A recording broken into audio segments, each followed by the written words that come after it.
Hello everyone, welcome to അമി വോക്ക്. അപ്പോൾ ഞങ്ങളുടെ അലൈനിലത്തെ താറാട് ഗ്രൂപ്പിൻ്റെ നെടുന്തൂണായി ഞങ്ങളുടെ പ്രിയപ്പെട്ട ജംഷിത്ത യു എയിലുള്ള പ്രവാസ ജീവിതമൊക്കെ നിർത്തിയിട്ട് ഒരു ഫാമിലി ആയിട്ട് സൗദിയിലേക്ക് ഷിഫ്റ്റ് ചെയ്യാണ്. അപ്പോൾ ഞങ്ങളെല്ലാവരും കൂടെ ചെറിയൊരു പാർട്ടി ഇത്താൻ്റെ വീട്ടിലൊന്ന് ഗ്യാദർ ചെയ്തിരുന്നു. പുള്ളിക്കാരുടെ ബർത്ത്ഡേ ആയിരുന്നു അന്ന്. അപ്പോൾ എല്ലാവരും കൂടെ കേക്ക് കട്ട് ചെയ്ത് ചെറിയൊരു ബലൂണൊക്കെ വെച്ച് ചെറിയ ഡെക്കറേഷനൊക്കെ ചെയ്ത് രാത്രി ഫുഡൊക്കെ കഴിച്ച് അടിപൊളിയായിട്ട് ആളെ ഒന്ന് സന്തോഷിപ്പിച്ചിട്ട് ഒരു യാത്രയിപ്പൊക്കെ നൽകിയിട്ടാണ് തിരിച്ചു വന്നത്. എന്നൊക്കെ പറഞ്ഞാൽ നമുക്ക് വളരെ പ്രിയപ്പെട്ട ചേച്ചിയാണ്. ഇവിടുന്ന് പോകുന്നു എന്ന് പറയുമ്പോഴത്തേനും എല്ലാവർക്കും ഭയങ്കര വിഷമമുണ്ട്. അലൈൻ താറാട്ടിൻ്റെ മാത്രമല്ല കേട്ടോ, അവിടെ യു എ നമ്മുടെ അലൈനിൽ തന്നെ ഒട്ടുമിക്ക എല്ലാ സംഘടനകളും വളരെ നല്ലൊരു എല്ലാ കാര്യങ്ങളും ഇവിടെ നടന്ന കാര്യങ്ങളൊക്കെ ചെയ്യുന്ന എല്ലാവരും പ്രിയപ്പെട്ട ഒരു ഫാമിലിയാണ്. അപ്പോൾ അവർക്ക് എല്ലാവിധ മംഗളങ്ങളും നമ്മൾ നേരുന്നു. Wish you good luck.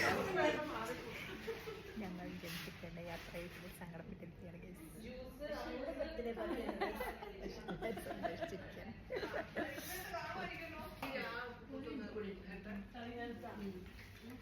ഞങ്ങൾ അടിപൊളി പാർട്ടിയിലാണ്.